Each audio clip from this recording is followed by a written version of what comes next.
আসসালামু আলাইকুম এভরিওয়ান। তো আজকে যাচ্ছি সৌদি রিয়াদ থেকে জেদ্দা। এই সেই বাস যেটা দিয়ে আমরা জেদ্দা পর্যন্ত যাব। বাসটা দেখতে অনেক সুন্দর, এসি বাস।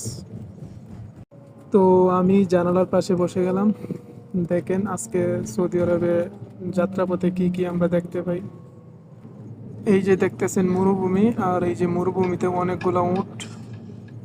সারা জীবন শুধু শুনে আসলাম মরুভূমি মরুভূমি, তো ফাইনালি আজকে দেখতে পেলাম আসলে মরুভূমি কেমন।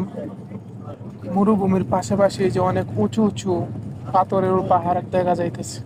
অনেক উঁচু উঁচু, ফোনের মাধ্যমে হয়তো এত বড় দেখা যায় না, তবে এই পাহাড়গুলো সত্যি অনেক উঁচু এবং সবগুলা পাথর, বড় বড় পাথর। এই পাথর কেটে রাস্তা নেওয়া হয়েছে এদিক দিয়ে, পাহাড়ের পাশ দিয়ে রাস্তা। সত্যি এগুলো দেখতে অনেক সুন্দর লাগে। আল্লাহর কি অপরূপ সৃষ্টি, দেখলে চোখ জুড়িয়ে যায়। তো ভিডিওটা দেখতে থাকেন, আর দেখা হবে আবার নতুন কোনো ভিডিও নিয়ে। সবাই ভালো থাকবেন, আল্লাহ হাফেজ।